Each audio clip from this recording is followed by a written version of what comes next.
பக்தியில இருக்கவங்களுக்கு பக்தியை தான் சொல்ல முடியும். ஆமா, அது மாதிரி நீ இவ்வளவு தூரம் வந்து கஷ்டப்பட்டு இது மாதிரி தேர் இழுக்கிறிய. என்ன, ஆண்டவங்கிறது எங்க இருக்கான்? ஆண்டவன் கோவில்ல மாத்திரம்தான் இருக்கானா? எல்லா இடத்துலயும் இருக்கிறான். என்ன அப்படிங்கிறத இப்பனாச்சும் இந்த ஒரு சந்தர்ப்பத்தினாச்சும் உணர்ந்துக்கோங்க. அப்படின்னு தான் 4 பாம்லெட்டை கொடுத்து 4 விளம்பரத்தை பண்ணி ஏதோ ஒரு சேவையை அவங்களும் செஞ்சுட்டு தான் இருக்காங்க. அந்த வகையில் அவங்களும் பாராட்டப்பட வேண்டியவங்க தான். ஆனா அந்த உண்மை நிலையை உணர்ந்து சொல்றாங்களான்னு பார்த்தா கண்டிப்பா இருக்கிறதுக்கு வாய்ப்பு இல்லை. ஏதோ ஒரு இதுதான், இந்த பாதை தான் சரி அப்படின்னு ஒரு திடமான ஒரு எண்ணம் ஏற்பட்டு போனதுனால அந்த பாதையை வலியுறுத்துறாங்க, அவ்வளவுதான். அதனால அது ஒரு தப்புன்னு சொல்ல முடியாது. அவங்களுக்கு தெரிஞ்சாதானே சொல்ல முடியும். இது உலக பரஞ்சோதி மகான் சபையிலேயே எல்லா உலக மக்களும் சபை இருந்தாலுமே அந்த முழுமை அடைஞ்சவங்களால மாத்திரம்தான் அந்த முழுமையை உணர்த்த முடியும். முழுமை அடையாதவங்க எப்படி உணர்த்த முடியும்? உணர்த்ததுக்கு வாய்ப்பு இல்லை. அப்படிங்கும் போது அவங்களுக்கு தெரிஞ்சதை, அவங்க 4 புக்கில் படிச்சதை, 4 யூடியூப்ல பார்த்ததை பேசிட்டு பொழுத கழிச்சுட்டு போடுவாங்க, அவ்வளவுதான். இப்போ நம்மளும் அப்படிதான் பேசுறோம். 4 விஷயத்த 4 இடங்கள்ல படிச்சு தெரிஞ்சுட்டு தான் பேசுறோம். இருந்தாலும் எதை சொல்லணும், எதை சொல்லக்கூடாது, எதை சொன்னா பொருத்தமா இருக்கு அப்படின்னு நம்ம அறிவுல தெளிவு ஏற்பட்ட பிறகு சொல்றோம். அதனால அவங்க சொல்றதுக்கும் நம்ம சொல்றதுக்கும் வித்தியாசம் இருக்கு. ஆமா, அதனால அதுதான் இந்த சபை வந்து உண்மையான சபை, உங்களோட குரு உண்மையான குருங்களை உணர்ந்து எப்படியாவது மாறுவீங்க அப்படின்னா நம்மளும் பிரயாசப்பட்டு முயற்சியை போட்டுட்டே இருக்கோம். முயற்சியை போட்டுனாலும் இப்போ இதை தியானம் பண்றதை விட நம்ம என்ன நினைக்கிறோம் அப்படின்னு பார்த்தாக்கா, மற்ற விஷயங்களுக்கு முக்கியத்துவம் தரோம், தியானத்துக்கு முக்கியத்துவம் தர மாட்டேங்கிறோம். நம்ம தியானத்துக்கு முக்கியத்துவம் கொடுத்து வாங்க வாங்க வாங்க வாங்கன்னு 2 கரம் நீட்டி அன்போட கருணையோட அழைச்சாலுமே இங்க வர மாட்டேங்கிறாங்களே. அப்ப அப்படிங்கும்போது அவங்களுடைய பிராரத்தம், அவங்களுடைய கர்மம், அவங்களுடைய பூர்வ ஜென்ம புண்ணியம் தான் அவ்வளவுதான் இருக்கு அப்படின்னு நினைச்சு நம்ம சந்தோஷப்பட்டுக்க வேண்டியதான ஒழிய நம்ம இப்ப உண்மையிலேயே பிரயாசப்படுறோம். உண்மையான சேவையை மக்களுக்கு கொண்டு செல்லணும் அப்படின்னு நம்ம நினைக்கிறோம். அது பரஞ்சோதியுடைய பெருங்கருணை. நமக்கே வந்து கீழே இறங்கி சமயத்துல பேச முடியல அப்படிங்கும் போது அவரு தன்னிலையில் தானா இருந்தவர். தன்னிலையில் தானா ஆனந்தமா இருக்கேன், என் நிலையில் தன்னிலையில் நான் ஆனந்தமா இருக்கேன்னு சொல்லக்கூடிய தன்மை படைத்தவர். அந்த ஆனந்தத்துல இருந்து இறங்கி வந்து மக்களுக்காக சேவை செய்யணுங்கிறதுக்காக இவ்வளவு பிரச்சாரம் பண்ணார். அவர் இறங்க வேண்டிய வேலை என்ன? மக்கள் மேல கொண்ட கருணையினால. மக்கள் மேல கொண்ட கருணையினால.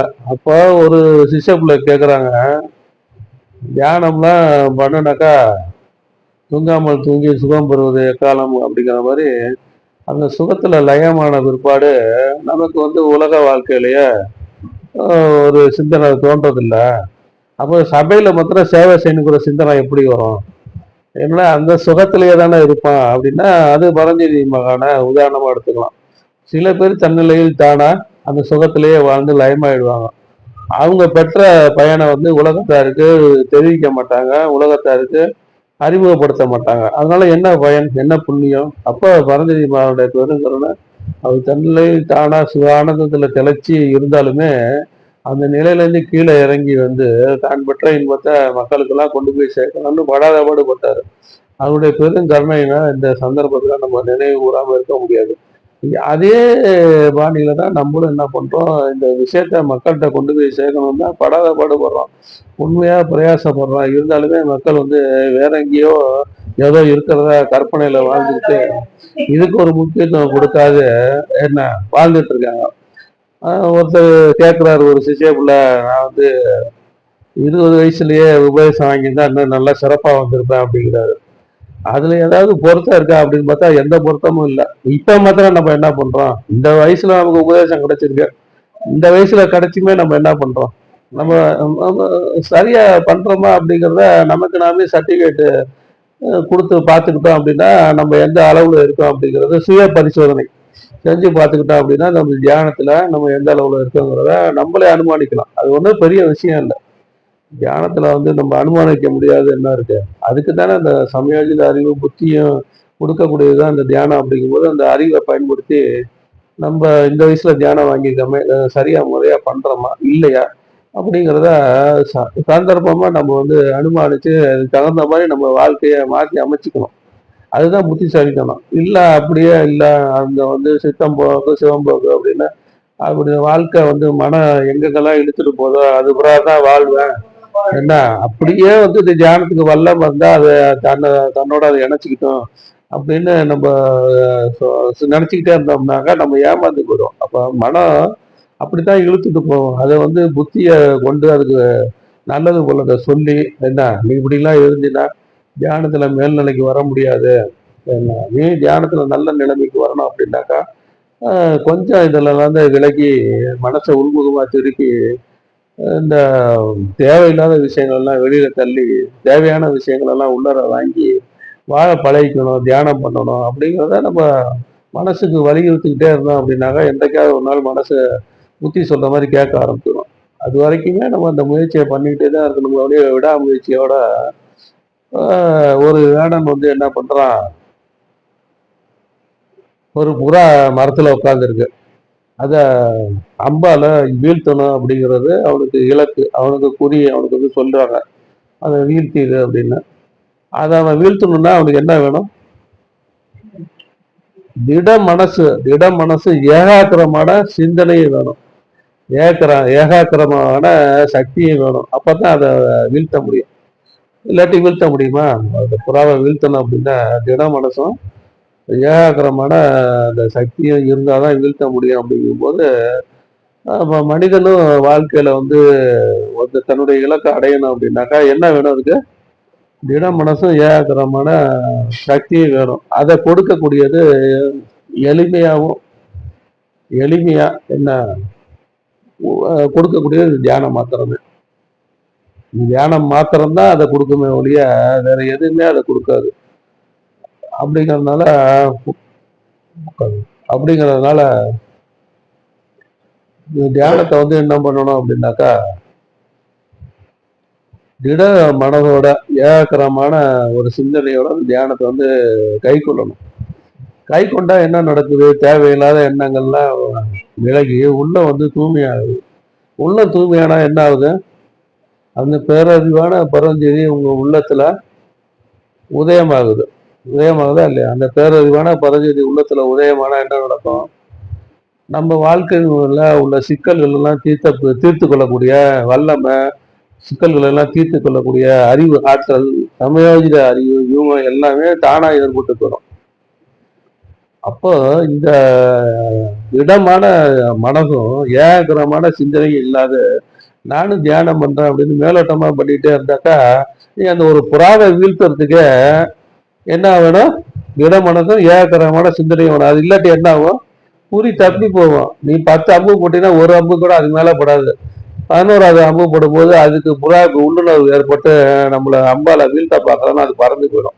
இதானே நடக்கும். அப்ப கடைசி வரைக்கும் உன்னால புறாவை வீழ்த்த முடியாது அப்படின்னு ஒரு சாதாரண புறாவை வீழ்த்துறதுக்கு அந்த ஏகாகிரமான சக்தியும் தினமனதும் தேவைப்படுது. அப்படிங்கும் போது பரம்பொருளை அடையணும் அப்படின்னு நீங்க வந்து தியானம் பண்ணும்போது எப்படி இருக்கும்? திட மனசும் ஏகாகிரமான சிந்தனை இருந்தால் ஒழிய அந்த ஆண்டவனை அடைய முடியுமா? ஆண்டவனை அடையறதுக்கு வாய்ப்பு இருக்கா அப்படின்னு பார்த்தா அது ரொம்ப ரொம்ப அரிதுன்னு அரிதாக தான் இருக்கு. தியானத்தையே மேற்கொண்டு தியானத்தையே செஞ்சுக்கிட்டே வந்தோம் அப்படின்னாலும் அதுக்கு மிக நீண்ட காலம் தேவைப்படுது. அந்த தியானம் பண்ண பண்ண பண்ண பண்ண உன்னுடைய அறிவுல வளர்ச்சி ஏற்பட்டு, அறிவுல தெளிவு ஏற்பட்டு, சிந்தனையில ஒரு மாற்றம் ஏற்பட்டு, என்ன நீங்க வந்து என்ன பண்ணணும் அப்படின்னாக்கா தன்னை மாத்திக்க முற்படணும். தேவையில்லாத விஷயங்களை வெளியில தள்ளி அதெல்லாம் மாத்திக்க முற்பட்டு என்ன அந்த ஏகாகிரமான மனசோட இடமான சிந்தனையோட அந்த ஆண்டவனை அடையணும்னு அடைய முற்பட்டால் ஒழிய அது வந்து சாத்தியப்படுறதுக்கு வாய்ப்பு இல்லை. அதை நம்ம கிருஷ்ண ஜெயந்தி அன்னைக்கு உரியடி உற்சவம் நீங்க எல்லாமே பார்த்துருப்பீங்க. உரியடி உற்சவமும் அதை தான் வலியுறுத்துது. எதை வலியுறுத்துது? இப்ப நான் இவ்வளவு நேரம் பேசிட்டு இருக்கதான் வலியுறுத்துது. உரியடி உற்சவம் வந்து அர்த்தம் இல்லாமையா நடத்திருப்பாங்க அப்படின்னு பார்த்தா அருமையான அர்த்தம் இருக்கு. நம்ம தியானத்தை வந்து நம்ம தியானம் எப்படி பண்ணணும் அப்படின்னு மக்களுக்கெல்லாம் சொல்ற மாதிரி தான் இந்த உரியடி உற்சவம் நடக்குது. உரியடி உற்சவத்துல என்ன நடக்குது? ஒரு வழுக்கு மரத்தை மண்ணுல நட்டு வச்சிருப்பாங்க. இந்த வழுக்கு மரத்துல மேலே ஏறணும். மேலே ஏறும்போது என்ன பண்ணுவாங்க, தண்ணியையும் மற்ற வழுக்கக்கூடிய தன்மையுள்ள பொருட்களையும் மேலே வீசுவாங்க. ஏற ஏற வழுக்கி வழுக்கி கீழே வந்துக்கிட்டே இருப்பான். ஏற ஏற வழுக்கி வழுக்கி கீழே வந்துக்கிட்டே இருப்பான். ஒரு சந்தர்ப்பமா யாராவது ஒருத்தன் முக்கோண வடிவில் அந்த வழுக்கு மரத்து உச்சியில முக்கோண வடிவில் ஒரு அமைப்பை ஏற்படுத்தி அதில் 3 கோணங்கள்லையும் மதிப்புமிக்க பொருட்களையும் பண முடிப்பையும் கட்டி தொங்க விட்டுருப்பாங்க. தொங்க விட்டுருப்பாங்களா இல்லையா? அப்போ பண முடிப்பையும் கட்டி தொங்க விட்டுருக்கும் பொழுது அந்த முதல்ல அந்த கீழே உள்ள ஒரு பாயிண்ட் அவன் தொடும்போது அவனுக்கு சுழிமனை திறந்துச்சுன்னு அர்த்தம். அதுக்கு ஒரு சிறிய ஒரு மதிப்புமிக்க ஒரு பண முடிப்போ ஏதோ ஒன்று கிடைக்கும். சுழிமனை திறந்தானே உன்னுடைய தியான வாழ்க்கையில நீ அடியெடுத்து வைக்கிற அப்படின்னு அர்த்தமாகுது. அதையும் மீறி அவன் மேல உச்சியில உள்ள அந்த முக்கோணத்துல உச்சியில உள்ள பண முடிப்பு எடுக்கும்போது அதிகமான பொருள் மதிப்புள்ள பொருட்களை கட்டி தொங்க விட்டுருப்பாங்க. அப்ப அதை அடையணும் அப்படின்னா அவன் எவ்வளவு முயற்சி பண்ணணும், எத்தனை தடவை வலிக்கு கீழே விழுந்திருப்பான், எத்தனை தடவை அவன் முயற்சி பண்ணி மேலே ஏறியிருப்பான். இது எதுக்கு அதை வலியுறுத்துறாங்க அப்படின்னா, தியான வாழ்க்கையும் அப்படித்தான். உலகாயுதங்கிற விஷயம் உன்னை சறுக்கி விட்டுக்கிட்டே தான் இருக்கும். உன்னை மேலே ஏற ஏற பிடிச்சி இழுத்துக்கிட்டே தான் இருக்கும். பிடிச்சி இழுத்துக்கிட்டே இருக்கிறத விட கூட உள்ளவங்களும் என்ன பண்ணுவாங்க, ஏன் அப்படின்னாக்கா, ஏன் அந்த நிலைமை ஏற்படுது அப்படின்னா அதுதான் இயற்கை. ஏன்னா நம்ம தியான சிந்தனை உள்ளவங்க, உலக மக்கள் தியான சிந்தனை உள்ளவங்களா, தியான சிந்தனை அற்றவர்கள். உங்க கூட பழகுறாங்க, உங்க குடும்பத்துல உள்ளவங்க, பக்தி மார்க்கத்துல இருக்கிறவங்க, அவங்க கூட தொழில் செய்யறவங்க, அவங்க எல்லாம் தியான சிந்தனை இல்லாதவங்க. அப்படி இல்லை, அதானே உண்மை.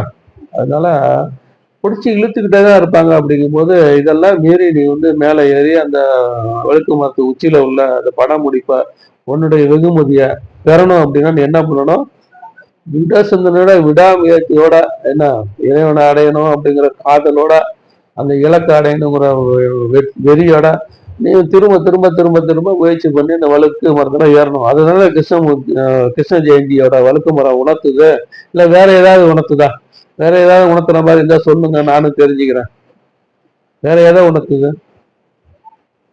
அப்ப கிருஷ்ண ஜெயந்தி, இந்த வழுக்கு மரம், இதெல்லாம் எதுக்கு ஏற்படுத்தி இருக்காங்க அப்படின்னாலும் இதை பார்த்தாவது நீ உன்னுடைய ஆன்மீக வாழ்க்கையில தியான வாழ்க்கையில முன்னேறு அப்படின்னு தானே சொல்றாங்க. அப்ப இது எதெல்லாம் நம்ம பண்ணணும் அப்படின்னா, இதெல்லாம் எதுக்கு தேவை? நான் தான் 3 உபதேசம் கொடுத்துட்டீங்க, நானே வீட்டுல உட்காந்து பண்ணிக்க முடியாதா? எதுக்கு என்ன வாரம் வாரம் வாங்கன்னு கூப்பிடுறீங்க? வாரம் வாரம் ஏதாவது பேசி போர் அடிக்கிறீங்க அப்படின்னு ஒரு சிந்தனை தோன்றது இயற்கை தானே. இது எப்படி அப்படின்னு கேட்டீங்கன்னா, இது எப்படின்னு கேட்டீங்கன்னாக்கா, தண்ணியை கொதிக்க வைக்கிற மாதிரி தான். தண்ணியை கொதிக்க வைக்கிறோம். தண்ணியை கொதிக்க வச்சா என்ன ஆகுது? 90 டிகிரி தான் கொதிக்குது. 95 டிகிரிலையும் கொதிச்சுட்டு 98 99 டிகிரி வந்தோன்னே பொறுமை இல்லை நமக்கு. தண்ணியை ஆஃப் பண்ணிடுறோம். குளிர்ந்து போய் திரும்பி தண்ணி ஆயிடுது. திரும்ப தண்ணி ஆயிடுதா இல்லையா? இதே தண்ணிய அதை 100 டிகிரி போறதுக்கு விட்டுட்டீங்க அப்படின்னா, 100 டிகிரி போறதுக்கு விட்டுட்டீங்க அப்படின்னா என்ன ஆகும்? ஆவியா போடும். அப்போ எப்போ திரும்பி வர முடியாத இடத்துக்கு போறோமோ அது வரைக்கும் அதை கொதிக்க வச்சுக்கிட்டே தான் இருக்கணும். வைக்கும் போது கொதிக்க வைக்கிறத நம்ம இடையில நிறுத்திட்டோம்னா என்ன ஆகுது? அது திரும்பி திரும்பி வர முடியாத கொதிநிலைக்கு போகல, 100 டிகிரிக்கு போகல. அப்படிங்கிறதால என்ன ஆகுது? திரும்பி தண்ணியா மாறிடுது. திரும்பி தண்ணியா மாறிடுது. அது போல நம்ம தியானம் பண்றோம்னா பண்ண பண்ண பண்ண சிறிது சிறிதா அந்த தியான பலனை, தியான சக்தியை சேர்த்துக்கிட்டே வரும். சிறிது சிறிதாக சேர்க்கிறோம். எப்படி தண்ணி கொஞ்சம் கொஞ்சமா கொதிக்க ஆரம்பிக்குதோ அது போல சிறிது சிறிதா சேர்த்துக்கிட்டே வரும். இந்த மாதிரி சத்சங்கத்துல ஈடுபடல, என்ன இந்த மாதிரி ஒரு தியானத்துல தொடர்ச்சியா ஈடுபடல, இடையில எனக்கு அந்த வேலை இருக்கு இந்த வேலை இருக்கு அப்படின்னு தியானத்தை விட்டுட்டோம் அப்படின்னா என்ன ஆகுது? இப்போ உலகாயுத மக்கள் எப்படி இருக்காங்க? தியான சிந்தனை இல்லாதவங்களா இருக்காங்க. தியான சிந்தனை இல்லாதவங்க. உங்க மனைவி மக்கள் எப்படி இருக்காங்க? தியான சிந்தனை இல்லாதவங்களா இருக்காங்க. கூட வேலை செய்யறவங்க எப்படி இருக்காங்க? தியானம்னா என்னன்னே தெரியாது, கடவுள்னாலே என்னன்னே தெரியாது, அது மாதிரி இருக்காங்க. அது ஆன்மீக சிந்தனையே துளியும் இல்லாதவங்களா இருக்காங்க. அவங்களாம் என்ன பண்ணுவாங்க, நீங்க கொஞ்சம் கொஞ்சமா சேர்த்து வச்சு சக்திய அவங்க இழுத்துருவாங்க.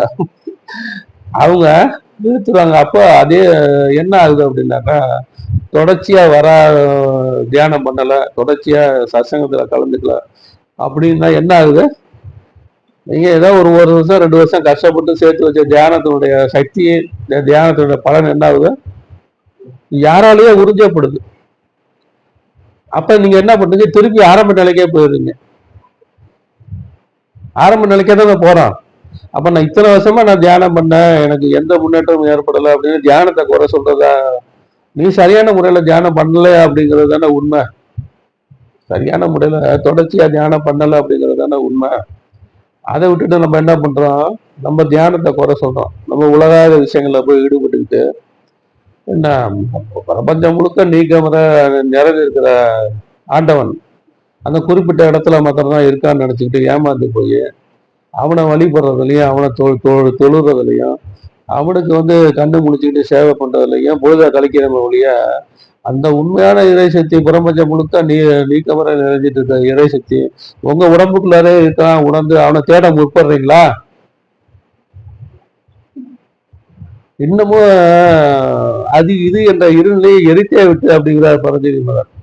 அப்போ அது இது இருநிலையை எரித்தே விட்டு அப்படிங்கும்போது அந்த துவைத மனப்பான்மை என்னைக்கு உங்கள்கிட்ட இருந்து விலகுதோ அன்னைக்கு தான் நீங்க அத்வைத சித்தாந்தம் உங்க உள்ளத ஊட்டு எடுக்கும். அத்வைத சித்தாந்தம் ஊட்டு எடுத்தாதான் நீங்க உண்மையான இறைநிலை அடைய முடியுங்கிறது தான் உண்மை. அதை விட்டுட்டு நம்ம இதெல்லாம் பண்ணிட்டு இருக்கும்போது என்ன நடக்குது அப்படின்னு கேட்டாக்கா,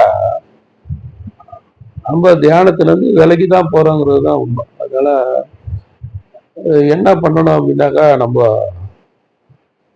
ஏககரமான ஒரு திட சிந்தனை, ஏககரமான மனதோட தியானத்தை இடைவிடாது தொடர்ச்சியா பண்ணினாதான் ஒழிய விட்டு விட்டு பண்றது, ஏனதானு பண்றது அப்படிங்கிறதுனால நீங்க சேர்த்து வச்ச சக்தியெல்லாம் விரயமாகி அப்ப திருப்பி தியானம் பண்ணும்போது திருப்பி சக்தியை சேர்த்துக்கிட்டு இப்படியே அது கழிஞ்சிட்டு போது அந்த இலக்கை அடையறதுக்கு முடியல. எப்படி அந்த தண்ணி கொதிக்க வைக்கும் போது பொறுமை இல்லாத ஆஃப் பண்ணிட்டா திருப்பி தண்ணியா போயிடுதோ, தண்ணியை 100 டிகிரி கொதிக்க வச்சிங்கன்னா 100 டிகிரியில தானே தண்ணி ஆய்வு ஆகுது. அதானே சயின்ஸ், விஞ்ஞானம். விஞ்ஞானம் அதானே. 100 டிகிரிக்கு கீழே அது கொதிக்க வரைக்கும் அது எப்போ வேணா திரும்பி தண்ணியா மாறிடும். 100 டிகிரியில கொதிச்சிருச்சு அப்படின்னா அது ஆவியே போயிடும். அது திருப்பி வர முடியாத இடத்துக்கு போயிடும். அப்படிங்கிறதுனால அது திருப்பி வர வேண்டிய வேலை இல்லை. இப்போ அது வரைக்குமே நம்ம என்ன பண்ணணும், முயற்சியை கைவிடாது தொடர்ச்சியா செய்துக்கிட்டே இருந்தாதான் அந்த நிலையை அடைய முடியும். அப்போ மனசும் என்ன பண்ணுது, இப்போ சத்சங்கத்துக்கு வரணும்னு நினைச்சு வந்தீங்க, வந்துட்டு இருக்கும்போது சில பேர் கேட்குறாங்க, எனக்கு அவங்க வந்துட்டாங்க, இவங்க வந்துட்டாங்க, சத்சங்கத்துக்கு வர முடியல. அது மாதிரி உலகாயுத சிக்கல்கள் நிறையா இருக்கிறதுனால தியானம் பண்ண முடியல அப்படின்லாம் நம்ம சொல்லிக்கிறோம். நம்மளே ஏமாத்திக்கிறோம். அப்படி இருக்கும்போது சத்சங்கத்துக்கு வரணும்னு கிளம்பிட்டீங்க, வழியில ஒருத்தர் முக்கியமான நண்பர் பிடிச்சிட்டு பேசினாலுமே நீங்க என்ன பண்றீங்க, அவரை பேசி சமாதானப்படுத்திட்டு சத்சங்கத்துக்கு வந்துடுறீங்க. ஏன் அப்படின்னா ஆள் மனசுல சத்சங்கத்துக்கு வரணுங்கிற எண்ணம் பயிற்சி போடுது. அதே போல இந்த மனசு உலகாக விஷயங்களை உங்களை இழுத்துட்டு போனாலுமே என்ன, அந்த புத்தியை கொண்டு இந்த மனசை என்ன பண்ணணும், இதுதான் முக்கியம், இதுதான் சத்தியம், இந்த சத்தியத்தை அடையணும் முற்படணும் அப்படின்னாக்கா நம்ம இட சிந்தனையோட வைராக்கியத்தோட தீவிரமா முயற்சி பண்ணதான் அடைய முடியும். அப்படிங்கிற எண்ணத்தை வளர்த்துக்கிட்டு என்ன பண்ணணும், திருப்பி திருப்பி திருப்பி திருப்பி தொடர் சிந்தனை. அதுதானே ஆதிசங்கரர் ஆத்மபோதத்துல சொல்றாரு, குரு சிஷ்ய தொடர்பு, குரு சிஷ்ய சம்பாஷணை, தொடர் சிந்தனை, சட்டம், முமுசுத்தனம், இது எல்லாமே ஒரு மனிதனுக்கு இருந்தாதான் ஆண்டவனை போய் அடைய முடியும் அப்படின்னு சொல்றோம். அப்படிங்கும்போது அந்த முமுசுத்தனத்தை பத்தி நிறைய சந்தர்ப்பங்கள்ல நம்ம சொல்லியிருக்கோம்.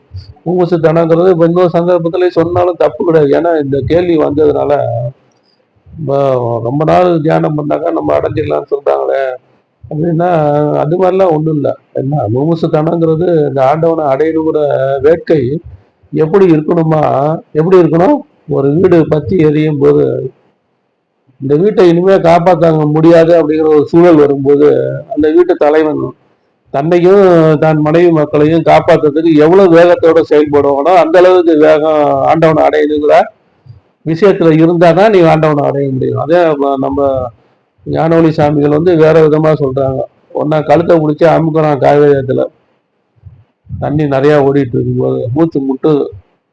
அப்போ மூச்சு முட்டுது, இப்ப அடுத்த நிமிஷம் உயிர் போயிடுங்கிற சூழல். அப்படின்னு என்ன பண்ணுவ? எப்படியாவது காப்பாத்திக்கணுங்கிறது தன்னுடைய முழு பலத்தையும் பிரயோகம் பண்ணி அந்த தண்ணியில இருந்து வெளியில வரதுக்கு முயற்சி பண்ணுவியா இல்லையா? அப்ப அந்த ஆண்டவனை அடையணும் அப்படிங்கிற அந்த இடத்துல உன்னுடைய எண்ணம் எவ்வளவு வேகமா இருக்கும், நல்லா சிந்தனை பண்ணி பாரு.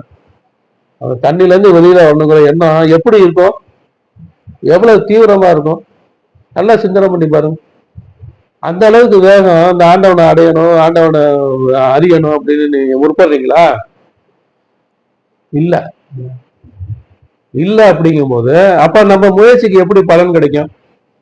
அப்ப அந்த மும்முசுத்தனம் அப்படிங்கிறது குரு சிஷ்ய தொடர்பு. அந்த மும்முசுத்தனம் வரணும் அப்படின்னாக்கா ஆண்டவன் மேல் கொண்ட காதலை வந்து வளர்த்துக்கணும். ஆண்டவன் மேல் கொண்ட காதலை எப்படி வளர்த்துக்கிறது அப்படின்னாக்கா இந்த மாதிரி சத்சங்கத்து மூலியமா தான், குரு சிஷ்ய தொடர்பு மூலியமா, குரு சிஷ்ய சம்பாஷணம் மூலியமா தான் இதெல்லாமே ஏற்படுமே ஒழிய, நீங்க வந்து ஏனதானு இருக்கணும் பட்சத்துல அந்த முமுசுத்தனங்கிறது அவ்வளவு ஆண்டவனை அடைய தகுதி படைத்த ஆன்மா அப்படிங்கிறாங்க. ஆண்டவனை அடையக்கூடிய தகுதி படைத்த ஆன்மா அப்படிங்கும் போது அந்த ஆன்மா வந்து எவ்வளவு உயர்ந்த நிலைய தன்னை உயர்த்திக்கணும் அப்படிங்கிறதுனால அந்த தன்மையை வளர்த்துக்கிட்டோம் அப்படின்னா, தன்மையை வளர்த்துக்கிட்டு இந்த தொடர் சிந்தனையோட, குரு சிஷ்ய தொடர்போட, குரு சிஷ்ய சம்பாஷணையோட, எல்லாம் திட மனதோட, ஏகக்கிரகமான சிந்தனையோட எப்பப்பெல்லாம் மனசு இல்லையோ அப்பப்பெல்லாம் ஏகக்கிரகமான சக்தி கிடைக்குது இல்லையா? எப்பப்பெல்லாம் மனசு இல்லையோ அப்பப்பெல்லாம் ஏகக்கிரகமான சக்தி நமக்குள்ளார கிடைக்குது. அப்ப எப்பப்பெல்லாம் மனசு அதுதானே ஏகக்கிரகம்னா ஒரே சிந்தனையோட இருக்கிறது. அப்போ மனசு எப்பப்பெல்லாம் இல்லையோ அப்பப்பெல்லாம் அந்த நிலைமையில தான் நம்ம இருப்போம். அப்ப மனசை ஒருமுகப்படுத்தி அந்த நிலையை வந்து எல்லாரும் அடையணும் அப்படின்னாக்கா என்ன தேவைப்படுது? என்ன தேவைப்படுது? தியானம் தான் ஈஸியான ஒரே வழி. தியானம் தான் ஈஸியான எளிதான ஒரே வழி இந்த தியானம் தான். அதனாலதான் இந்த தியானத்தை வந்து நம்ம வலியுறுத்துறோம். இந்த தியானத்தை வந்து பிரச்சாரம் பண்ணிக்கிட்டே இருக்கோம். பிரச்சாரம் பண்ணிக்கிட்டே இருக்கோம். நம்மளை நாடி வந்தவங்களுக்கு உபதேசம் கொடுத்துக்கிட்டே இருக்கிறோம். ஏன் அப்படின்னாக்கா அதுதான் கருணை. பரஞ்சோதிமான் வந்து இந்த விஷயத்த வந்து உலக மக்களுக்கெல்லாம் தன்னுடைய உயர்ந்த நிலையில, நான் என் நிலையில் ஆனந்தமா பேரானந்தமா இருக்கிறேன்னு சொன்ன அந்த நிலையை விட்டு கீழே இறங்கி வந்து இந்த உலக மக்கள் மேல கொண்ட கருணையினால இந்த தியானத்தை வந்து பிரச்சாரம் பண்ணி தனி ஒரு மனிதனா உலகம் முழுக்க பிரயாணம் பண்ணி இதுல பரப்புனாரு. அப்படிங்கும் போது அவரு வாழையடி வாழையா வந்த திருக்கூட்ட பரப்புனா ஐயா, நான் மாத்திரம் அந்த கடமையை செய்யாது விட முடியுமா? அப்படிங்கிறனாலதான் அந்த கடமையை செஞ்சுட்டு இருக்கோம். அப்படின்னால இன்னையில இருந்தாவது நீங்களும் அந்த சிந்தனையை வளர்த்துக்கிட்டு திட சிந்தனை மனதோட, ஏகரமான சிந்தனையோட, ஏகரமான சக்தியோட தியானத்தை செய்து அந்த ஆண்டவனை அடைய முற்படணும் அப்படிங்கிற நல்லாசையை தெரிவித்து கொண்டு சந்தோஷப்படுத்துறேன். சந்தோஷம் சந்தோஷம் சந்தோஷம்.